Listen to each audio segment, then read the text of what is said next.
How's it going, everyone? Today we're going to be reacting to the UPA terminating the contract of the highest skilled professional pickleball player from Vietnam. The United Pickleball Association, or UPA, effective July 12th, has terminated the contract of Wang Yung, a PPA top 20 in men's singles and men's doubles, and a member of the LA Mad Drops in Major League Pickleball's Premier Division. We not only have the UPA's official statement about the situation, but we also have some unofficial documentation that points to how Wang Yung actually feels about the situation. Let's start off with what the UPA had to say. So we have this statement from them. Effective immediately, the United Pickleball Association has terminated the contract of Wang Yung for multiple and repeated violations of the exclusivity terms of the agreement. Despite numerous attempts to work with Wang and his team, including conversations, warnings, and fines, there have been continued and consistent misrepresentations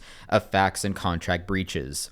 We are still in the early stages of building this sport, which requires strong alignment amongst all our stakeholders domestically and internationally. Every player has an exclusivity clause in their contract, which allows us to preserve the integrity of our brand and our sponsors.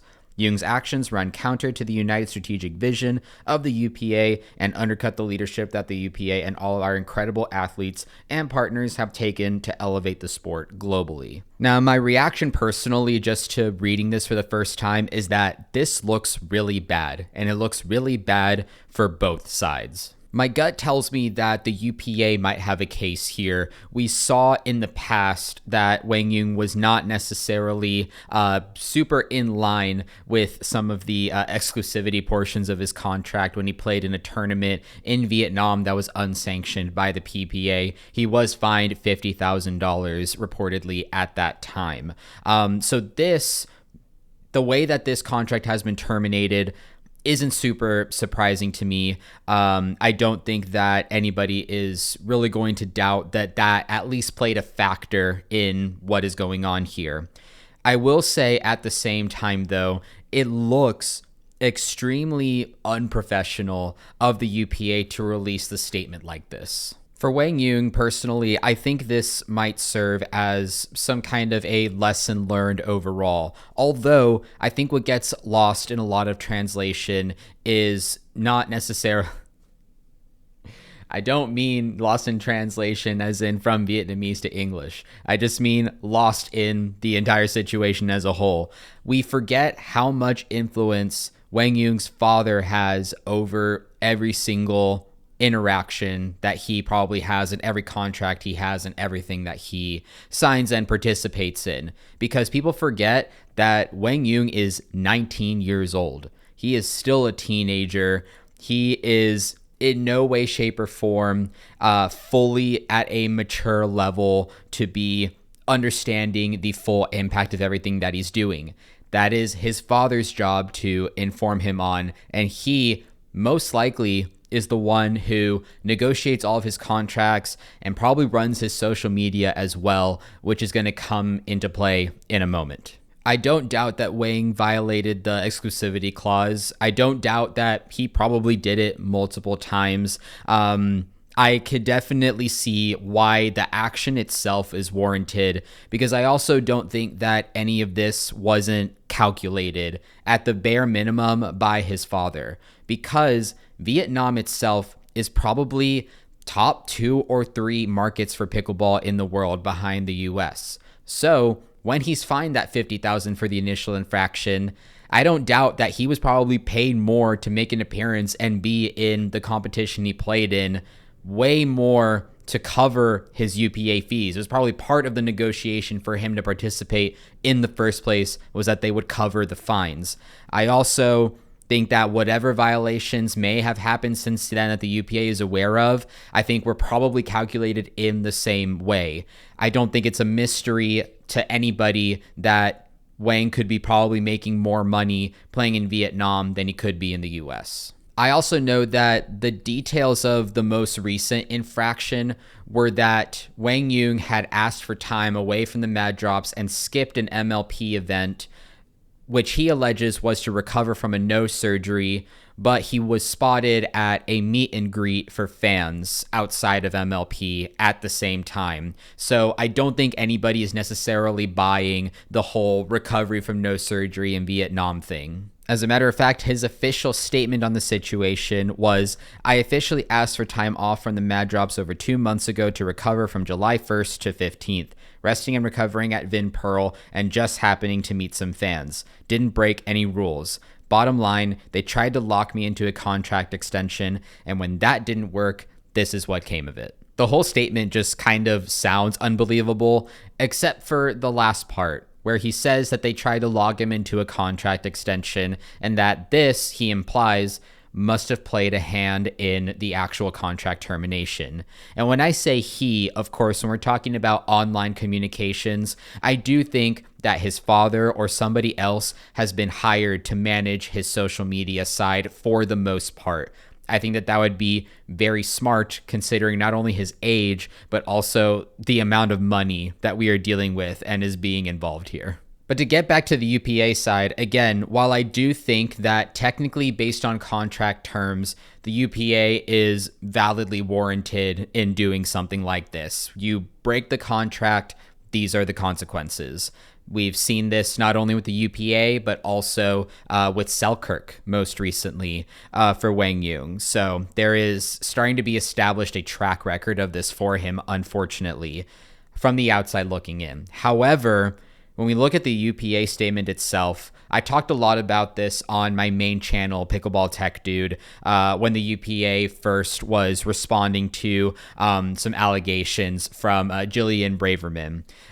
There was a lot of social media back and forth from C-suite executives to a player from another tour. There's clearly a power dynamic that needs to be monitored there, and I think the UPA has shown through this statement that there is a continued issue with this. It's not out of the ordinary for a league social media account to acknowledge the termination of a contract of a player. That is not abnormal at all. We've seen that across multiple sports.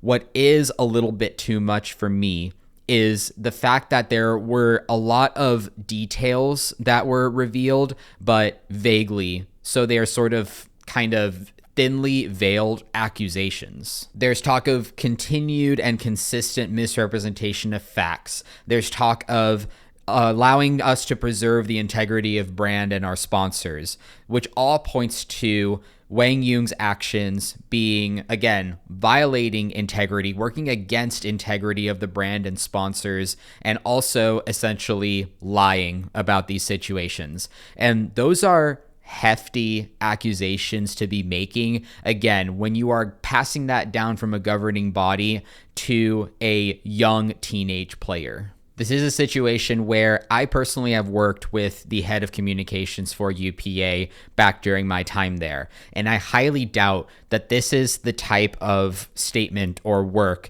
that he would approve to have been put out to the public. I really think it's a situation where, again, those at the very, very top have been given full range of power and responsibility to put out a situation, or rather, sorry, to put out a statement about a situation.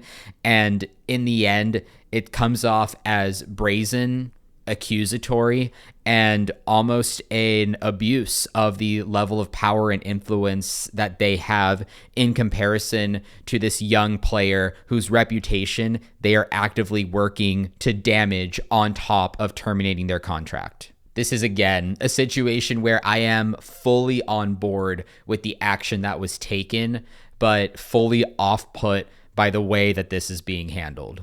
Now, I've also had a chance to read some of the sort of op-eds about the situation, like this one from The Kitchen, and I typically look at The Kitchen for what they say a lot just because they have such a large community and ergo have one of the sort of larger impacts on kind of groupthink in pickleball, to be honest.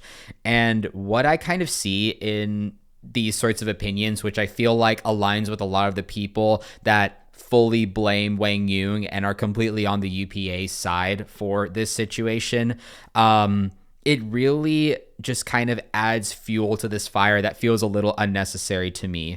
I think that there is, just to address it kind of, there's talk of Jung's dad trying to establish some sort of pickleball dynasty. And, you know, he saw UPA as kind of like the barrier to him being able to do that. And so it kind of feels like the opinion is that this is an orchestrated sort of contract breach. And again, while I don't think that any of the breaches of exclusivity were not calculated, I think these were all, you know, pretty intentional, at least financially, determined to be financially feasible by Wang Jung, his dad, and his team, most likely. I do think that, you know, opinions like this, opinions that fully place the blame onto Wang Jung himself, or ones that are just, I've seen some pretty nasty comments kind of talking about how he is, you know, he's somebody not to be trusted. He's like a man with no integrity, et cetera, et cetera. Please do keep in mind, this is a 19-year-old kid whose entire career trajectory is potentially at risk here. And I don't think that this type of reporting is, you know, really what needs to be done right now. There's a lot of the premise of opinions like this is the fact that the UPA, too much pickleball paddle stuff today, that the UPA is sort of leading the charge and sort of the bleeding edge of innovation and building the sport of pickleball. And that is simply not the case. I think if you combine the markets in all of Asia compared to the United States right now for pickleball, I think it would be better. I think that the top 10 pros on the PPA tour are going to come from Asian markets in the next 5 years. And I don't think that that's a particularly hot take. I think if you know a lot about the pro game and how it works internationally as well, then that is something that is possible for sure, not out of the question. So I think it's really tough for people to be siding and going in so hard on him and going in so hard in sort of uplifting the UPA, when in the end, there is a lot that's been done wrong by both sides, and there's a lot of assumptions. And again, an underlying premise that the UPA is like the forefront of everything going on in pickleball, which it totally is in the United States. It does mean a lot if you are located domestically to be on the PPA tour, to be a contracted player. There is no doubt that there is value in that. But in the end, you kind of have to acknowledge the fact that the Asian markets are very powerful as well.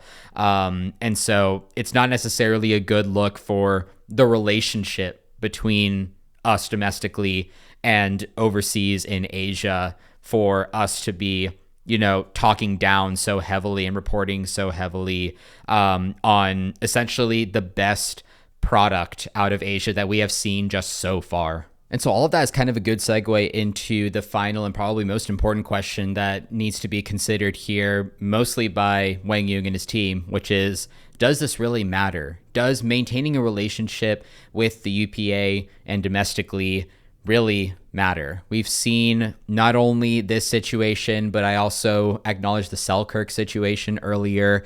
There was also talks that Wang Jung was supposed to be signing with Proton at one point, but for some reason that fell through and led to him signing with Saipic, which is a Vietnamese located brand. So in the end, is it going to matter? I personally don't really think so. And the only reason I say that is because while I've given them a lot of flack in the past, you can't deny that there is another very large locally, domestic tour in the United States. It's called the APP. They have great players there that are both proven against PPA professionals and just other professionals locally in general. They have shown a commitment to hosting multiple tournaments internationally and really trying to garner that audience very well. I still think that, again, UPA produced tournaments, they still have the best pros. They still have the best sort of technology and production value. And if given a choice to watch one tour or the other, there's a very obvious choice for which one you're picking. But in the end, if he wants to continue to make money domestically, I am positive there is money to be made playing on the APP. And I'm even more positive that, again, it's one of the very first things that I said, there is probably a lot more money to be made playing in Vietnam than there is locally here in the US. And so whether or not this damages his reputation with the UPA, it obviously does. I don't think that there is any question that there is a damage. There's a severed bridge there. It probably goes for Wang, probably goes for his dad, and probably goes for his brother Bao, who is kind of like a rising pro behind the scenes, kind of standing in his brother's shadow right now. But I'm sure will be coming and will be a good a good producing pro in the future. I'm sure he will come to get results like his brother, especially at the doubles level. So it's tough. There's definitely a severed connection there, but does it matter when you can establish a connection with APP when many other top brands, outside of Selkirk and outside of Proton would love to have you sign with them in case anything were to go wrong with Saipic. And of course, when you can go and establish relationships in Vietnam, which they are all clearly very comfortable with him doing, I really don't know if it matters that much to them. But in any case, the summary is it's a bad look on both sides. But I think, especially when the UPA tries to expand, as they tried to do when they held that Yola event in March in Vietnam, I do think this is going to damage relationships pretty heavily. And it's very possible that this impacts the UPA more than it does Wang Yu. But if you guys think any differently, let me know down in the comments below. Make sure you like, subscribe, and again, comment what your thoughts are, what other topics you might want to see me address in the near future. I like just kind of hopping on here and talking shop and talking about what I know, and also, getting any clarifications or learning more from you guys as well. So let's just continue to do that. Thanks so much again for watching, and I'll catch you guys in the next one very soon. Peace.